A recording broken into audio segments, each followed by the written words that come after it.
میرے حبیب کریم سید عالم صلی اللہ علیہ وسلم نے فرمایا، اللہ کریم نے بندے کو، مخلوق کو پیدا کرنے سے پہلے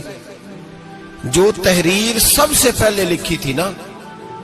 اللہ نے اپنے پاس جو جملے سب سے پہلے لکھے تھے بندے بنانے سے بھی پہلے، وہ فکرے یہ تھے کہ ان رحمتی سبقت اعلی غضبی، رب کریم نے لکھا تھا بے شک میری رحمت زیادہ ہے، میرا غضب زیادہ نہیں ہے۔ اس نے لکھا تھا کہ میری رحمت ہمیشہ میرے غضب پر غالب رہے گی، غلبہ رحمت کا ہے۔ سنیں بڑی پیاری حدیث، بڑی خوبصورت حدیث، کنز المال میں دیگر کتب احادیث میں ہے۔ حضرت ابو ہریرہ رضی اللہ تعالیٰ عنہ فرماتے ایک بابا جی نبی پاک کی بارگاہ میں آئے، اور جب وہ واپس جانے لگے تو میں نے عمر پوچھی تو عمر تھی 96 سال۔ کہتے ہیں بزرگ جب آئے نا تو یہ بھویں جو ہے نا ان کی سفید ہو کے تو یوں آنکھوں پہ آ گئی، بڑی چھڑی بابا جی نے پکڑی ہوئی اور دونوں ہاتھ پکڑ کے نا چھڑی کے اوپر جھکے ہوئے ہیں ایک جانب، قربان جاؤں۔ کہتے ہیں جب وہ بزرگ مسجد میں داخل ہوئے تو میرے رسول نے کھڑے ہو کے استقبال فرمایا، کھڑے ہو، اور نبی کریم صلی اللہ علیہ وسلم نے آگے بڑھ کے بابا جی کو بازو سے پکڑا اور بٹھایا۔ حضور بیٹھ گئے، کہا بزرگوں کیسے آئے ہو؟ تو کہتے ہیں وہ بابا جی بات کرتے تو آنکھ کھول کے پہلے حضور کا چہرہ دیکھتے، پھر وہ بات کرتے تو ان کے لب و لہجے کے اندر بڑی پریشانی، بڑی تکلیف، بڑی مایوسی۔ عرض کرنے لگے یا رسول اللہ، حضور زندگی ساری گناہوں میں بیت گئی ہے، حضور غلطیاں ہی غلطیاں، یاد ماضی عذاب ہے، یا رب چھین لے مجھ سے حافظہ میرا۔ اے اللہ کے رسول بڑی لمبی فہرست ہے، پاپ ہی پاپ ہے، کالے سیاہ دفتر ہے۔ یا رسول اللہ صلی اللہ علیہ وسلم جب پلٹ کے دیکھتا ہوں حضور مجھے نیکی دکھائی نہیں دیتی۔ حضور اس عمر میں آپ کا ایک صحابی ملا ہے، اس نے بات سمجھائی ہے تو تھوڑا خیال آیا ہے، لیکن یا رسول اللہ صلی اللہ علیہ وسلم اب میرا وجود بیکار ہو گیا ہے، حضور بوڑھا ہو گیا ہوں۔ تین باتیں کہیں بزرگوں نے اور نرالی کہیں، کہنے لگے یا رسول اللہ صلی اللہ علیہ وسلم، حضور اب تو میری کمر بھی سیدھی نہیں ہوتی کہ میں نماز ہی صحیح ادا کر سکوں، بوڑھا ہو گیا ہوں۔ یا رسول اللہ صلی اللہ علیہ وسلم اب میرے اندر طاقت نہیں کہ میں محنت مزدوری کر کے صدقے اور خیرات دے سکوں۔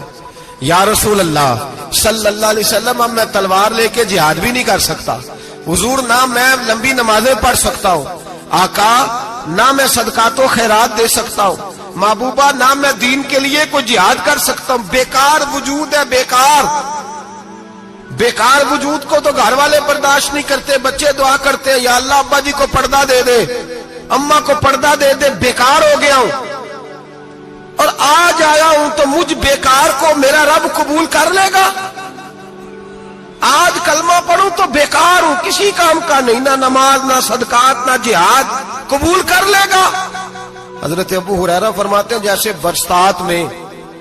برسات میں بارش کی جھڑی لگتی ہے، یوں مصطفیٰ کی آنکھوں سے جھڑی لگ گئی، حضور کھل کے روئے، کھل کے۔ اور میرے حبیب پاک نے فرمایا بزرگوں بڑے مجاہد ہیں، دین کے لیے جہاد کرنے والے بڑے ہیں، رب کریم کو آپ کی تلوار کی اتنی حاجت نہیں، اور فرمایا اس کے خزانے کوئی خالی تو نہیں کہ آپ ہی گویا صدقہ دیں گے تو بھرے جائیں گے، اور فرمایا پھر رب کریم کی شان میں اضافہ نہیں کرتی عبادتیں، وہ تو بندے کو نفع دیتی ہیں۔ میں بزرگوں نہ آپ جہاد کریں نہ آپ صدقات دیں، لا لمبی نمازیں پڑھیں، آپ صدق دل سے آ جائیں، اللہ کے رسول کا وعدہ ہے رب آپ کو بغیر حساب کتاب جنت عطا فرما دے گا۔ آنا تو شرط ہے کہ نہیں؟ آئیں تو صحیح، نہ پہنچے تو صحیح، آ جائیں، اس کو نہیں عادت صدقات و خیرات کی، جہاد کی، تبلیغ، آئے تو صحیح نا۔ ان العبد اذا اعترف ثم تاب تاب اللہ علیہ، میرے حبیب نے فرمایا بندہ جب رو کے کہتا ہے نا یا اللہ غلطی ہو گئی معاف کر دے، فرمایا میرا مالک اسے فوراً ہی معاف فرما دیتا ہے۔ تو آ تو صحیح، تو آتا ہی نہیں، تو آ ہی نہیں رہا، تو گھر میں بیٹھا ہوا ہے، تو سویا ہوا ہے، تو دکانداری کر رہا ہے، تو پیسے گن رہا ہے، تو آیا ہی نہیں، آ تو صحیح۔ بلکہ میرے نبی پاک فرماتے ہیں جب اللہ پاک کا بھاگا ہوا غلام آتا ہے پھر تو اللہ زیادہ راضی ہوتا ہے، پھر تو اللہ زیادہ راضی ہوتا ہے، زیادہ راضی ہوتا ہے، تو آ تو صحیح، پہنچ تو صحیح۔ بلکہ صوفیاء تو اور بات کرتے ہیں، وہ کہتے تو کبھی بھول کے بھی رب رب کرے تو اللہ تو اسے بھی قبول کر لیتا ہے، بھول کے۔ ملا رومی کہتے ہیں بنی اسرائیل کا بندہ ہے،